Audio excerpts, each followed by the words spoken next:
A small message from me before we kick off with today's video. iDRIVEACLASSIC is proud to be sponsored and insured by Adrian Flux. If you haven't heard of Adrian Flux before, they're the UK's leading specialist motor insurance broker, covering everything from classic and vintage cars right through to heavily modified sports cars.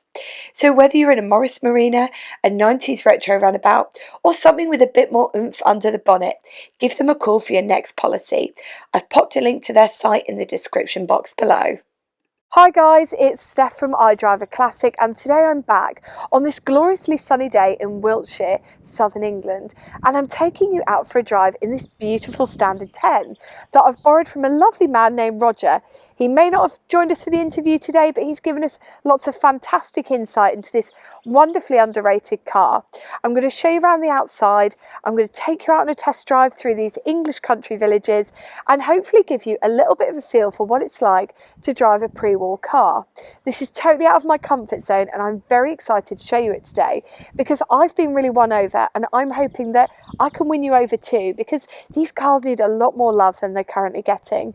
So let's start by having a look around the outside.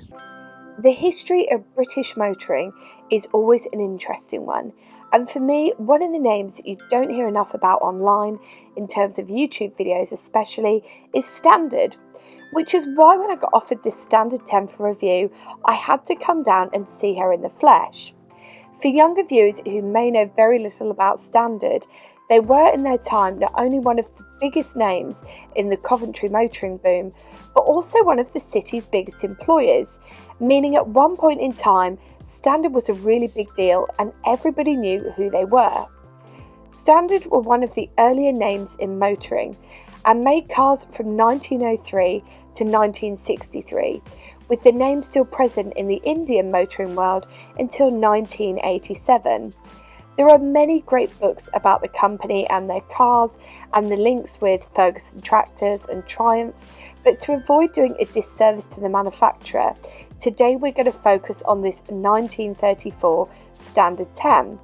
If you would like to do some more reading on the company, I do recommend the book of The Standard Motor Company by Graham Robson, which I used as part of my research for this video.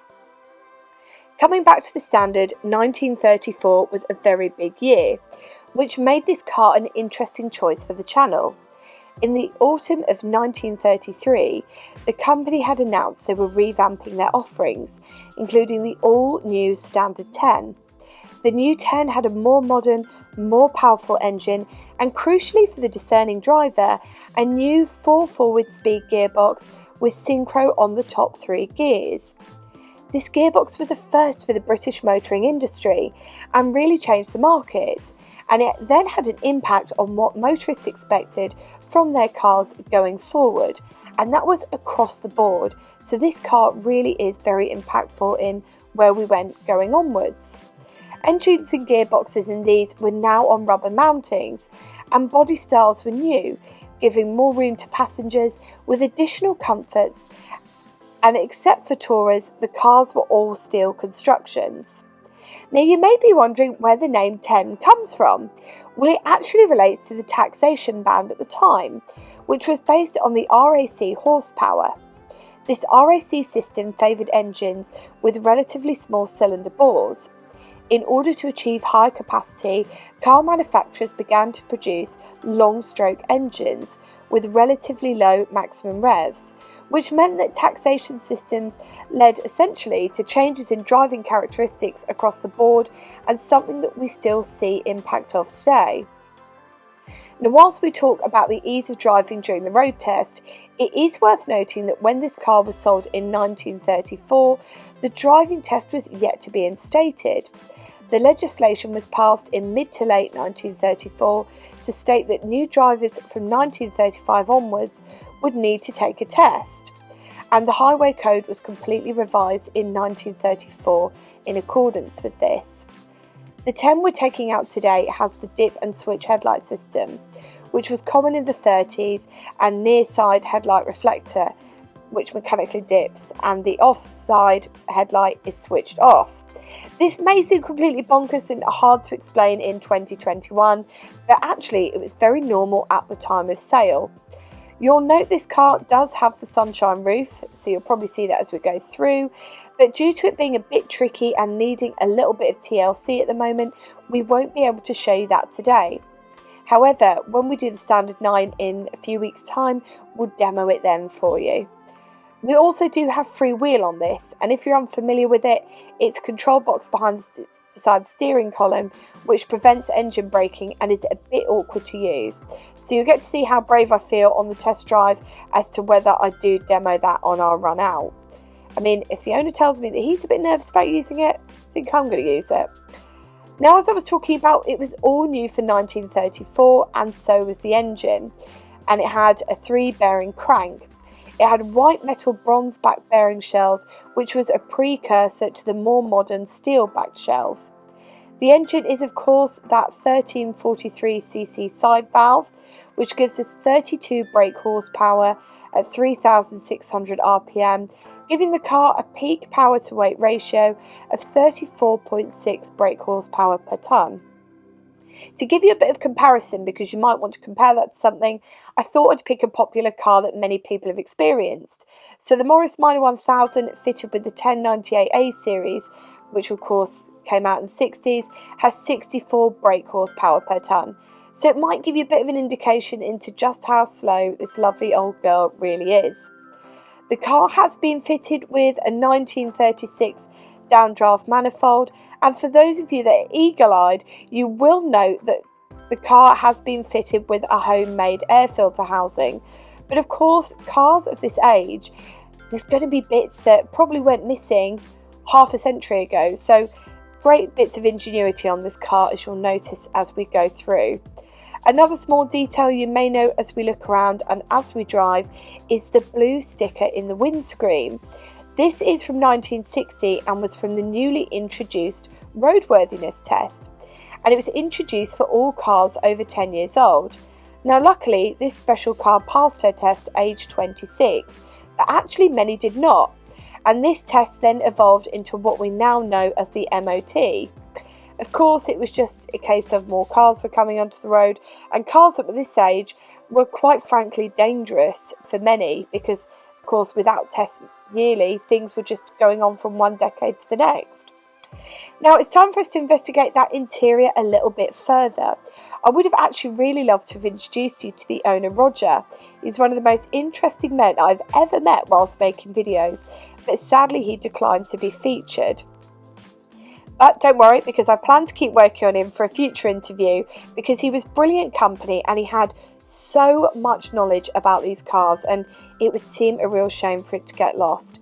But that's all from me now. Let's crack on and I'll show you the inside of the car, and I'm also going to show you me crank starting it, which I think will be a novel treat for many.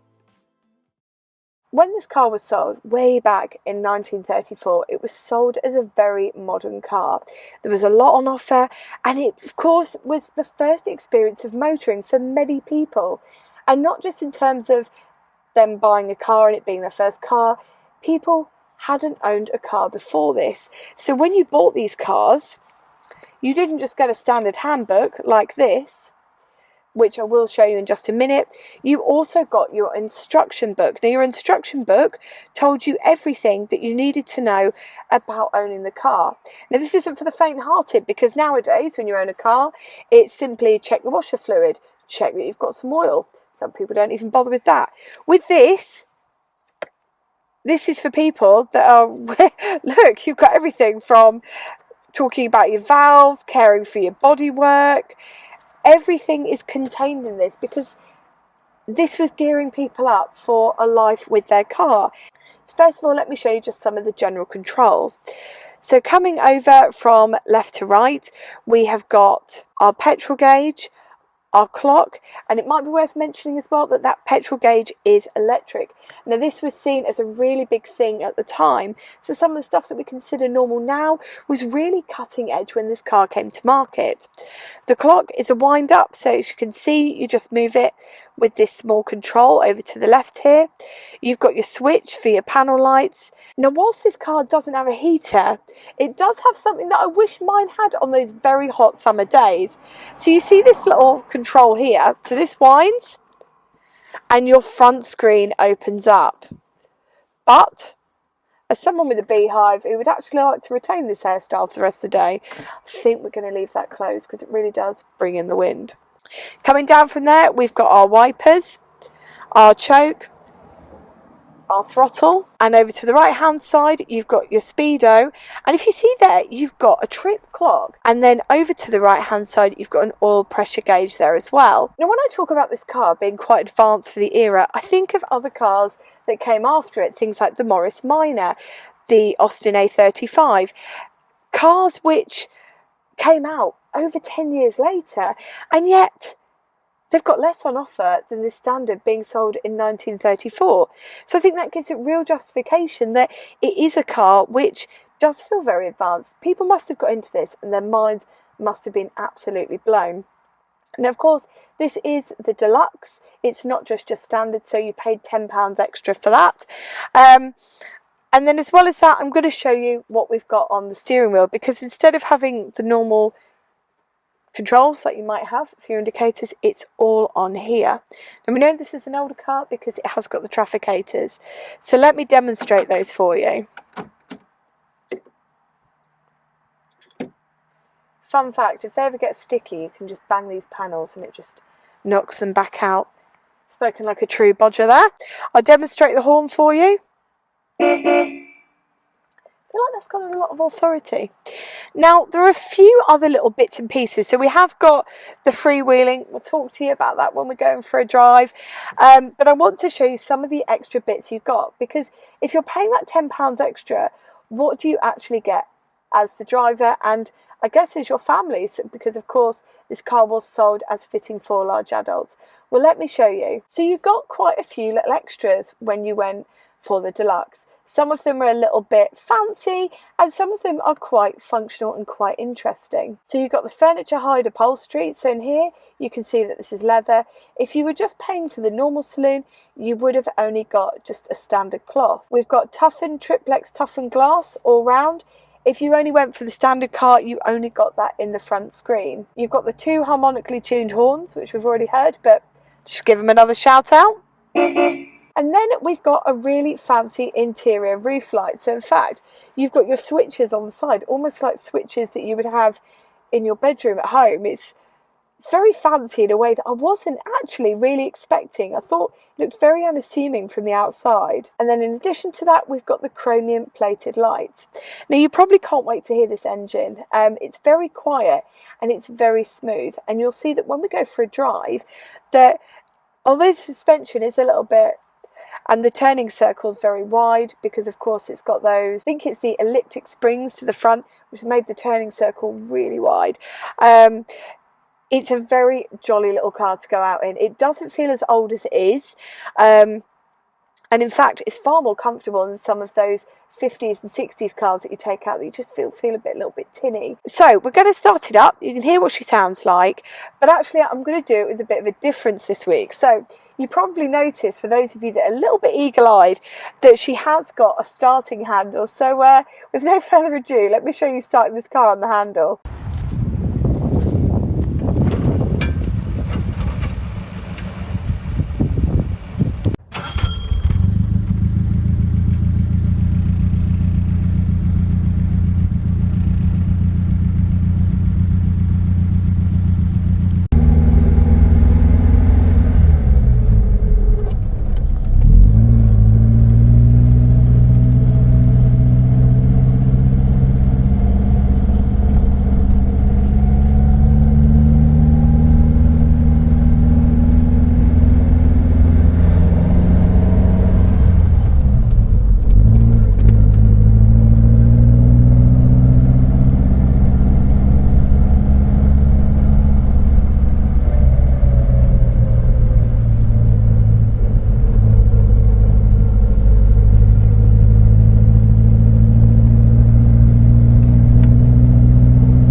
honest, this was a car that I was a little bit nervous about driving, because as many of you know, when I took that Rover 12 Tour out, I was a little bit frightened because as I was going through the gears, it felt very difficult, it felt very laboured, but coming into this is a very different experience.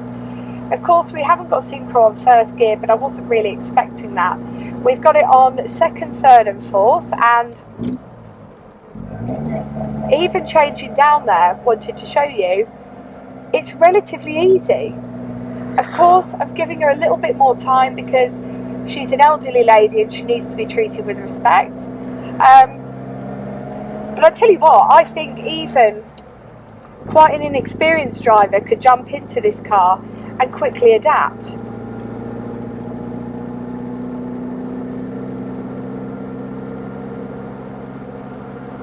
And it's funny because, of course, when this car came to market, it was in an era where people were only just starting to get driving licenses. So a lot of people have maybe had experience on tractors, or maybe hadn't even had any experience at all. So cars which were easier to drive, like this, were of course always going to be more favoured. So even now, nearly 100 years after the car came to market, it's still an incredibly pleasurable drive. And as you can see, the handling's not incredibly hard. The suspension, whilst a little bit bouncy, isn't uncomfortable. And if I'm honest, it's quieter inside than cars that are 25 years newer. Although I will admit the gear change is perhaps a little bit more laboured than some of its 40s and 50s counterparts. So I thought I'd bring her out and I thought we'd see what she's like when she's a little bit faster. So we're going to take her up to 40. Now, of course, if you remember when cars like this came to market, we didn't have motorways. We didn't have motorways in Britain until 1959. So when this car came out, it would have been driven on roads exactly like this. So I thought, what a perfect test drive for the little car to bring it out on roads such as this and show you what she can do. So we didn't quite make it up to 40 there, but I don't really want to rag her because it doesn't feel right. But even at 30 here, so we're coming along, you know, it doesn't feel like a bone rattler. But you know, when I was looking at the car, one of the things that I found out was in 1934 they swapped over to rubber engine mounts, which of course made the experience a lot nicer and a lot less rattly than some of the earlier standards. And if you fancy something like this as a little classic for you, if you think that something from the 60s or 70s is perhaps a little bit too modern, you want to step back, instead of looking at some of those expensive Austins and names that you perhaps recognise like your Rileys, why not have a look at a standard? Because I'll tell you what, this drives so nicely, and the cost of them, it felt like a little project or a little do-upper, is less than £5,000, whereas some of the Austins that are really ropey looking, like your Austin 7s and stuff, they're going for far more money. And as someone who's driven both, I find this a lot more comfortable. I think this is a lot more usable. And you know, if you wanted to take your grandkids out or your family, I think this is far more suited. I would say this is probably one of my favourite old cars that I've driven across the whole of the lifetime of the channel. And it's with that I get to tell you that next time we see a standard on the channel, we're going to be having a look at Roger's Standard 9. So if you've enjoyed this video, make sure you subscribe if you haven't already, because we have got a Standard 9 coming up in the next few weeks. Now it's almost time for me to hand the keys back, rather reluctantly, because actually for a car that I was a little bit nervous about getting into today, because I thought that perhaps it was just going to feel a bit antiquated, slow, and perhaps a little bit dull, I've been completely proven wrong. It's been a really, really good laugh. And in fact, I'm a lot more excited to get into that Standard 9 now than I perhaps was when I arrived at the filming this morning. So I hope you've enjoyed this video. It's been a very calm and sedate drive around Wiltshire in southern England. It's been a lovely day. We've had sunny skies, which the weatherman wasn't predicting, and I've had an awful lot of fun and I've rather enjoyed taking you out. So until next time, take care and drive safely.